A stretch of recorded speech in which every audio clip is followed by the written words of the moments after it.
Hello hello hello नमस्कार। मैं सुमंत और आज हम डिस्कस करेंगे पब्लिक डेट के बारे में, जो सार्वजनिक ऋण है उसके बारे में। ये क्या होता है, इसका कंसिक्वेंस क्या है, क्या हमारे अर्थव्यवस्था के लिए अच्छा है बुरा है, ये सब बातें हम लोग डिस्कस करेंगे, ठीक है ना। मैंने ये पूरा टॉपिक पढ़ाने के लिए एक सवाल फ्रेम किया है। हम लोग उस क्वेश्चन के ज़रिए ही इस पूरे टॉपिक को डिस्कस करेंगे, ठीक है। तो ध्यान से देखिएगा सवाल को। सवाल कह रहा है, what do you understand by public debt, why is high debt considered a matter of concern. जो सार्वजनिक ऋण है वो क्या होता है, अगर ऋण ज़्यादा हो जाएगा तो ये हमारे लिए एक चिंता का विषय बन जाएगा, क्यों। आपको चर्चा करना है इसके बारे में। ये आंसर आपको लिखना है 250 वर्ड्स में। ये 15 मार्क्स का क्वेश्चन रहेगा यूपीएससी का जो जीएस 3 पेपर है उसके लिए, ठीक है ना। तो पहले पढ़ लेते हैं, फिर हम इसके स्ट्रक्चर पे आएंगे। तो जो पब्लिक डेट होता है भारतीय कंटेक्स्ट में, इसका मतलब ये होता है कि जो केंद्रीय सरकार है उसकी टोटल जो देनदारी है, टोटल लायबिलिटी है, उसको हम लोग पब्लिक डेट कहते हैं, ठीक है। भारत में 3 तरह के फंड हैं सेंट्रल लेवल पर। पहला है कंसोलिडेटेड फंड ऑफ इंडिया, ठीक है ना। दूसरा है कंटीजेंसी फंड ऑफ इंडिया, और तीसरा है आपके जो प्रेसिडेंट के अंदर होता है वो, ठीक है। तो आपका जो सीएफआई होता है इसमें वो सारा पैसा जाता है जो सरकार ने टैक्स वसूल के इकट्ठा किया है, लोन लेकर के इकट्ठा किया है, ठीक है। तो ये जो आपका सीएफआई है उसमें सारा लोन का पैसा जाता है। तो एक्चुअली इस मतलब जो भी सरकार की देनदारी होती है, सरकार की जो लायबिलिटी होती है, वो इसी फंड से निकल करके पे की जाती है, ओके। अगर हम थोड़ा सा और ब्रॉड कॉन्टेक्स्ट में समझें तो केवल सेंट्रल गवर्नमेंट का ही नहीं, सेंट्रल गवर्नमेंट के साथ साथ जो राज्य सरकार ने जो लोन लिया है, दोनों को कंबाइन कर दें तो ये पब्लिक डेट कहलाता है, सार्वजनिक ऋण कहलाता है। अब सर, सरकार कर्ज लेती कैसे है, इसके कई सारे तरीके हैं। सरकार जो है वो गवर्नमेंट सिक्योरिटी बेचती है, ठीक है। सरकार गवर्नमेंट सिक्योरिटी बेचती है, आप इन सिक्योरिटी को बाय करते हैं और उसके बदले में गवर्नमेंट को आप पैसा पे करते हैं। सिक्योरिटी क्या होती है, बॉन्ड होता है एक तरह से। सरकार ने आपको ये बोला कि हम आपको हर साल 4% का ब्याज पे करेंगे 10 साल तक, 10 साल तक। तो 10 इसका हो गया टेन्योर, 4% हो गया इसका रिटर्न, ठीक है। और मान लो कि इस बॉन्ड पे लिखा रहेगा 1000 रुपया, तो इस बॉन्ड का जो फेस वैल्यू है ना, इसका जो फेस वैल्यू है वो है 1000 रुपया। अगर आपने 10,000 रुपये का खरीदा तो क्या होगा, आपको ऐसे ऐसे 10 कागज़ मिलेंगे, 10 सिक्योरिटी मिलेगी, ठीक है ना। ये होता है बॉन्ड। तो सरकार ने बॉन्ड बेचा, आपने बॉन्ड खरीदा, उसके बदले आपने सरकार को पैसे दिए, आपको उस पर ब्याज मिलेगा। जिस दिन गवर्नमेंट को आप ये बॉन्ड लौटाएंगे 10 साल के बाद, तो गवर्नमेंट आपको आपके पैसे वापस कर देगी। 10 बॉन्ड 10,000 रुपये, समझ गए बात। तो गवर्नमेंट सिक्योरिटी को बेच करके सरकार लोन लेती है, पैसे की उगाही करती है, ट्रेजरी बिल, ठीक है ना। इसके साथ साथ शॉर्ट टर्म बोरोइंग भी करती है, या फिर सरकार किसी दूसरे कंट्री से भी लोन ले सकता है, किसी दूसरे बैंक से, जैसे कि एशियन डेवलपमेंट बैंक, वहाँ से लोन ले सकता है, ब्रिक्स बैंक वहाँ से लोन ले सकता है, वर्ल्ड बैंक से लोन ले सकता है, आईएमएफ से ले सकता है मदद। तो इन सब से जो पैसा लेके आता है ना जुगाड़ करके, ये सब गवर्नमेंट पे लायबिलिटी होती है, उसकी देनदारी, क्योंकि इसको लौटाना पड़ेगा ना, पैसा आपने लिया है उनसे, तो समझ के बात। तो ये होता है। तो गवर्नमेंट का जो डेट है वो 11-12 में 51% था, जीडीपी का 51%, ये बढ़ करके 58.8% हो गया है जीडीपी का। मतलब कि अगर मैं एक साल में 1 लाख रुपए कमाता हूँ तो 1 लाख में से 58,000 मेरे पर देनदारी है, मेरे ऊपर कर्ज है, इसका मतलब ये हुआ, ठीक है। अब बात ये है कि हमने देखा कि 51,000 रुपये से बढ़ के 58,000 रुपये हो गया है कर्जा हमारे ऊपर। अगर हम हर साल 1 लाख रुपए का प्रोडक्शन करते हैं तो हमारा जो डेट है बढ़ रहा है, तो इससे क्या नुकसान होगा।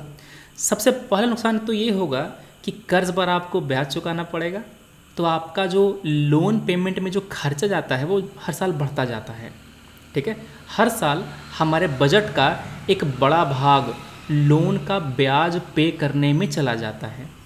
ठीक है, अगर मेरे पास वो लोन नहीं होता मेरे ऊपर, तो मैं उस पैसे को खर्च कर रहा होता कोई ब्रिज बनाने में, पुल बनाने में, रोड बनाने में, कोई भी इंफ्रास्ट्रक्चर का जो काम है, डेवलपमेंट है, उसको करने में। चाहे डिफेंस पर खर्चा करता, हेल्थ एजुकेशन उस पर खर्चा करता है ना।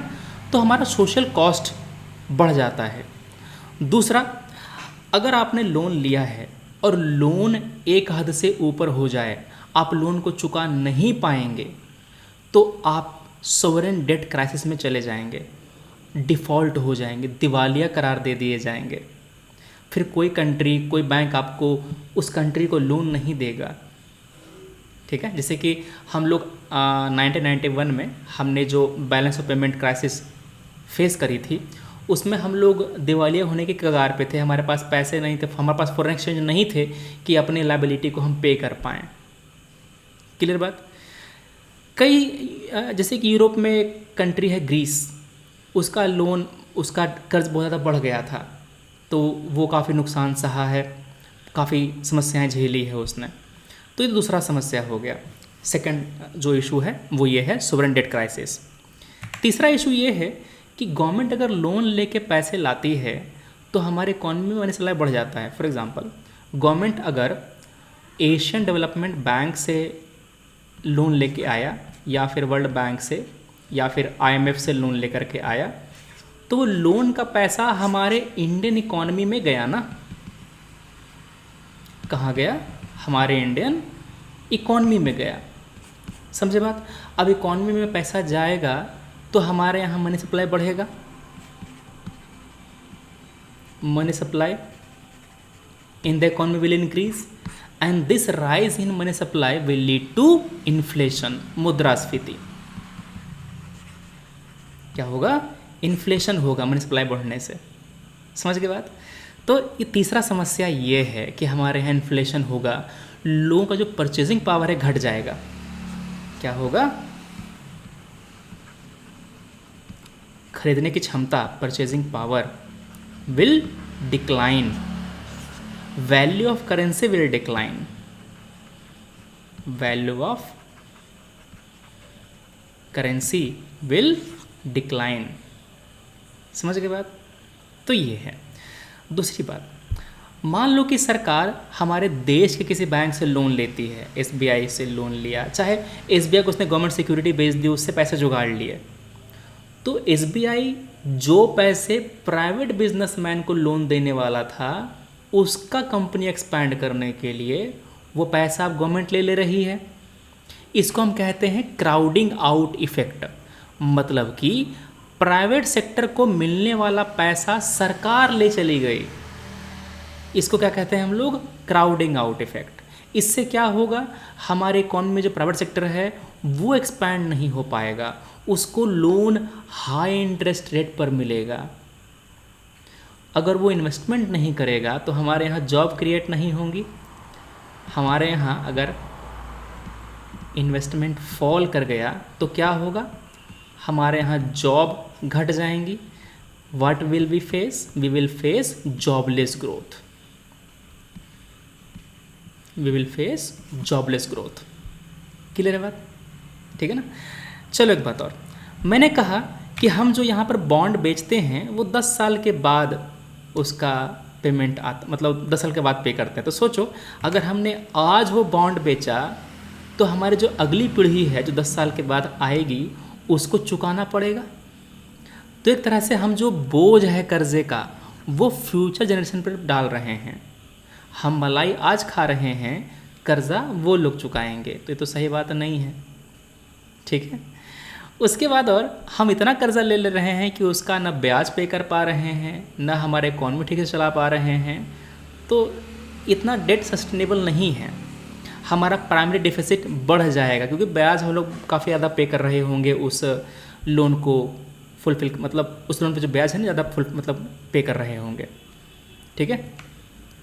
अगला है कि हमारा जो क्रेडिट रेटिंग है वो गिरा दिया जाएगा। चूँकि हमने ढेर सारा कर्ज ले रखा है, मेरे ऊपर डिफ़ॉल्ट का ख़तरा है, तो जो बहुत सारे रेटिंग एजेंसीज़ हैं ना, वो लोग हमारे रेटिंग को कम कर देंगे। इससे क्या होगा, हमारे देश की क्रेडिट रेटिंग जितनी ख़राब होगी हमको उतना महंगा लोन देगा। अगली बार मैं जब लोन लेने जाऊँगा ना एडीबी के पास, वो बोलेगा कि आपको मैंने पिछला लोन दिया था 4% ब्याज पे, अब मेरे को लगता नहीं कि आप लोन चुका पाएंगे, हम आपको नया वाला लोन 6% ब्याज पे देंगे। क्यों? क्योंकि हम जो लोन आपको दे रहे हैं वो ज़्यादा रिस्की है। जितना ज़्यादा रिस्क उतना महंगा लोन। फॉर एग्ज़ाम्पल, आपको होम लोन सस्ता मिलता है। क्यों? क्योंकि आप घर पे लोन ले रहे हो। अगर आप लोन नहीं चुका पाए तो घर वो लोग बेच के चाहे कुछ वगैरह से मतलब वसूल कर लेंगे। मगर जो पर्सनल लोन होता है, पर्सनल लोन पे कोई कोलेटरल नहीं होता, इसी कारण से ये लोन आपको मिलता है 11%, 12%, 13% इस दर पर मिलता है। जबकि होम लोन ये मिलता है आपको 7-8% पे, बहुत कम ब्याज दर पर मिल जाता है। समझे? तो ये समस्या होती है।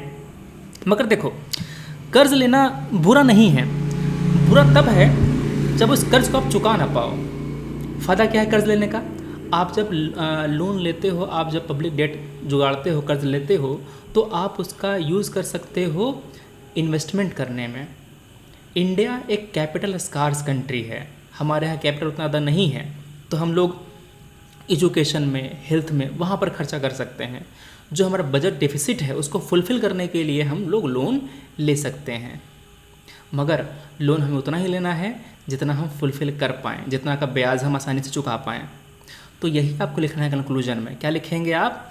The loan should be large enough to drive economic growth, but it must be small enough to keep interest rate low. ठीक है, ताकि हम लोग डिफ़ॉल्ट ना कर जाएं। समझे? इतना पढ़ लिया हमने। अब हम आते हैं अपने सवाल पे। सवाल मैंने क्या बताया, वाई डू हमारा पब्लिक तो करेंगे क्या, आप इंट्रो में आप चुपचाप डिफाइन कर देंगे, डिफाइन पब्लिक डेट। सिंपल सी बात हो गई। अब आते हैं बॉडी पे। वहाँ पर आप बताएंगे कि why high public debt is considered a matter of concern. Why high public debt is a matter of concern. आपने ये जो हेडिंग है डाल करके बक्से में डाला, आपने यहाँ पर पॉइंट लिखना शुरू कर दिया। फिर क्या? कंक्लूजन। अब यहाँ पर दो तरह के लोग हैं। ठीक है, पहले लोग ये हैं कि जो सिंपल सा एक लाइन का कंक्लूजन इस तरह का दे देंगे। ठीक है ना, ये भी अच्छा है। मगर कुछ लोग हमारे यहाँ क्रांतिकारी हैं, जो मतलब मेंटोस ज़िंदगी जीते हैं, वो यहाँ पर वे फॉरवर्ड दे देंगे। क्या करेंगे? वे फॉरवर्ड देंगे कि हम क्या करें कि मेरे को पब्लिक डेट ना लेना पड़े, कर्ज ना लेना पड़े। ठीक है, तो यहाँ पर आप जो अलग अलग पॉइंट हैं वो डाल सकते हैं। ठीक है, कि हमको अपना जो फिजिकल कंसोलिडेशन है वो करना चाहिए। ठीक है, हमें जो खर्चे हैं वो कम करने चाहिए, अपनी आमदनी बढ़ाना चाहिए। Direct tax reform, indirect tax reform, GST के अंदर पेट्रोलियम को भी लेके आइए, इलेक्ट्रिसिटी को भी लेकर के आइए। इस तरह के रिफॉर्म आप सजेस्ट करेंगे। ठीक है ना, तो ये हो गया आपका वे फॉरवर्ड। देखो, ये दोनों चीज़ हर बंदा लिखेगा जो मेंस लिख रहा है। ये जो चीज़ है ना वे फॉरवर्ड में, जो मैंने पॉइंट बोले, ये वही बंदा लिखेगा जिसको एक्सपीरियंस आंसर राइटिंग का, जिसको आंसर लिखना आता है, जिसको नॉलेज है अच्छे खासे। ठीक है, और आप इसी चीज़ के लिए ये वाला वीडियो देख रहे हैं, क्योंकि क्वेश्चन पढ़ के आप ये दोनों पॉइंट तो लिख ही लोगे, ऊपर वाला दोनों। थर्ड वाला जो है ना पॉइंट, ये सीखने के लिए आप मेरे साथ बैठे हो। चलो, तो ये बातें हो गई। आपकी जो कॉपी है वो हम देखते हैं आप कि आपने किस तरह का जो आंसर है वो लिखा है। ऋण का तात्पर्य एक ऐसी राशि से है जो सरकार द्वारा विकास निधि को पूरा करने के लिए जनता को दिया जाता है। बढ़िया इंट्रोडक्शन, ठीक है इसका, छोटा गो। ऋण के प्रकार क्या है? मोचनीय व मोचनीय ऋण, आंतरिक व बाह्य ऋण, अनिवार्य व स्वैच्छिक ऋण, उत्पादन और निपादन ऋण। बढ़िया, तुम्हारा डायग्राम बढ़िया है वाला। 4 पॉइंट तुमने स्क्वायर बनाया। ठीक है, चिंता का विषय कैसे है? भारत में कर चोरी की समस्या अधिक है, जिससे भारत के अधिक वृद्धि में चिंता का प्रभाव बना जा आदि वृद्धि में। तो तुम्हारा इस तो जो कर चोरी है उसका क्या लेना देना पब्लिक डेट से? तुमने ये वाला पॉइंट क्यों लिखा? इसका कोई लेना देना नहीं है सवाल से, कोई मतलब नहीं है इसका। सार्वजनिक व्यय का एक बड़ा भाग सामाजिक विभागों पर खर्च होता है। इस यहाँ भ्रष्टाचार, घूस और लाल फीताशाही का माहौल बना है। इसके परिणाम से उत्पादन में भी कमी आ रही है। इसका भी कोई लेना देना नहीं है। सवाल कुछ और है, तुम लिख कुछ और रहे हो। ये पॉइंट भी बहुत अलग है ऋण से। ठीक से आंसर लिखो दोबारा से। In 2022 national debt of India amounted to about 51.68%, 81% of the gross domestic product. थोड़ा ज़्यादा लिख दिया है, देखना मतलब या तो ऐसा डाटा लिखो तो तुम सोर्स लिख दो कि तुमने ये डाटा लिया कहाँ से है, ठीक है ना, कि अकॉर्डिंग टू इकोनॉमिक सर्वे ऐसा।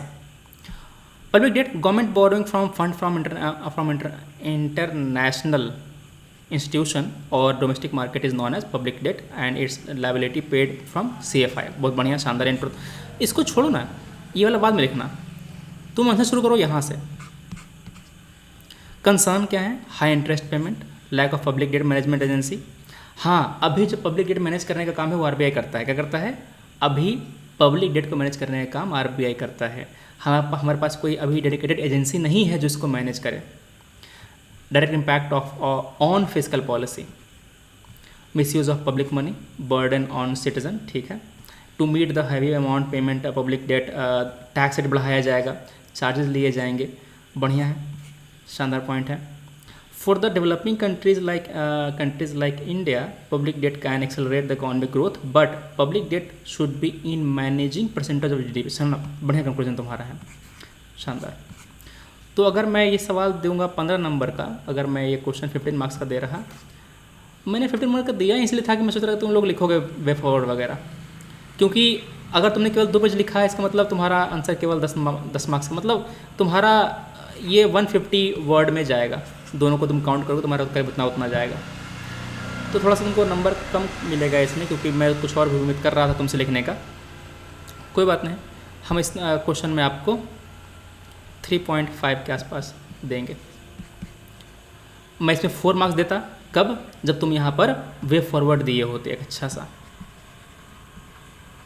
ये दिए होते, क्योंकि यहाँ पर समस्या पूछ रहा है, क्वेश्चन में कंसर्न पूछ रहा है, तो कंसर्न को दूर करने के लिए कुछ बताओगे ना, वो तुम बताओगे वे फॉरवर्ड में, ठीक है। तो सवाल का पूछने का तात्पर्य समझो क्या पूछना चाहता है वो। वह कुल राशि जिसमें कुल देनदारियां शामिल है जो सरकार के विकास बजट को पूरा करने के लिए उधार लेती है, ठीक है, संदेश किया जाता है। सार्वजनिक ऋण आमतौर पर बॉन्ड के माध्यम से जारी किया जाता है। व्यक्ति और संस्थाएं इन बॉन्डों को खरीद सकते हैं। बढ़िया इंटर है तुम्हारा। चिंताएं क्या हैं? बैंक पुनर्पूंजीकरण, तो बैंक को रिकैपिटलाइज करने में क्या समस्या है तुमको? हम चिंता पूछ रहे हैं ना कि चिंता क्या है लोन लेने से, इसका कोई मतलब नहीं है पॉइंट का। उदय बॉन्ड, उज्ज्वल डिस्काउंट संबंधित बॉन्ड जारी होने से राज्यों की देनदारी में वृद्धि हुई है। तो मेरे को लोन तो बढ़ ही रहा है, तो लोन से समस्याएं क्या हैं? ये हटा यहाँ पे, इसका कोई मतलब नहीं था इस पोर्शन का। यहाँ से बढ़ता सोने का था, GDP का अनुपात 81% से बढ़कर ठीक हो गया। बैच भुगतान से अनुपात से, अरे बाबू समस्या क्या है? समस्या बोलो ना तुम, डाटा तुम यहाँ पर डाल रहे हो, कोई फायदा है क्या? हाँ, या ये ठीक है, सॉरी तुम्हारा सेकंड पॉइंट ठीक था, सेकंड पॉइंट तुम्हारा सही है, ये ठीक है, ठीक है ना। व्यय बढ़ जाता है हमारा। निम्न क्रेडिट लगातार उच्च मैनेजर स्तर पर बढ़ सकती है सरकार के लिए। तो ऐसे क्यों लिखते हो? यहाँ से लिखो ना सीधा पॉइंट, यहाँ से लिखो ऐसे करके। एक तुम यहाँ से लिख रहे हो, एक तुम यहाँ से लिख रहे हो, क्यों? क्या मनमोहन सर लिखते हो क्या तुम लोग? आगे की रहा, यस ये मैं सोच रहा था यार, ये दिल खुश कर दिया तुम्हारा लिख करके। इनके सिंह समिति द्वारा 40% सरकारों को 20% के मांग की, ठीक। कर संग्रहण अनुपालन को बढ़ावा देना, प्रशासनिक व्यवस्था कुशल प्रबंधन, ठीक है। स्थापना करना, देश का इनकी समस्या प्रभावित, ठीक है, राजनीति को बढ़ा सकता है, ठीक है सरकार।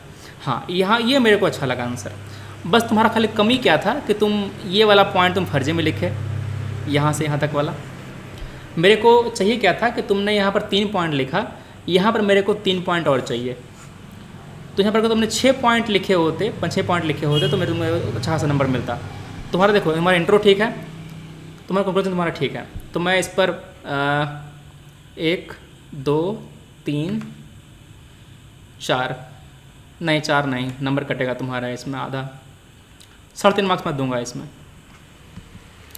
ठीक है, कैसे? एक तुम्हारा मैं दूंगा इंट्रो पे, ठीक है, 1.5 में दूंगा यहाँ पे, और 1 में दूंगा यहाँ पे। इस तरह तुम्हारा 7 नंबर हो गया। ठीक है, एक ये आंसर है। Public debt refers to total amount of money that government takes from external creditor and domestic lenders. ठीक है, बढ़िया तुम्हारा इंट्रोडक्शन है। Why it is a matter of concern, IMF report over long term sustainability could reach 100% of its GDP, increasing public level. ठीक है, high interest rate payment. ठीक है, limitation on physical policy, lower credit rating make it more expensive for government to raise fund from market. बहुत बढ़िया। Misuse of public money and burden on future citizen, ये भी बढ़िया point है। Major to be taken, हाँ अरे ये मज़ा आ गया मेरे को आंसर पढ़ के ये वाला।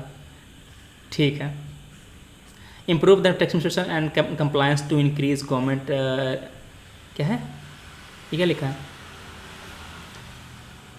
Utilise technology for cross matching of GST income tax return, बड़ा बहुत बढ़िया पॉइंट है। Investment, disinvestment and efficient asset management. ठीक है, protection of loss making PSUs like Air India. ठीक है, prioritise investment in physical infrastructure, human capital and engineer. ठीक है, वर्क ऑन PPP मॉडल।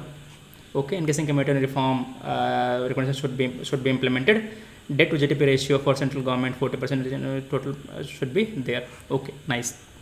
तो एक तुम्हारा हो गया इंट्रो का, ओके एक तुम्हारा हो गया इंट्रो का, इंट्रो बढ़िया है इसका। एक तुम्हारा हो गया नीचे का ये वाला यहाँ पे, और मैं यहाँ पर 2.5 नंबर दूंगा तुमको बॉडी में। ठीक है, तो टोटल मैं आपको 4.5 मार्क्स दूंगा। मैं बढ़ा भी सकता हूँ इसको थोड़ा सा, ये है कि हाँ ठीक है 5 चलेगा इसमें।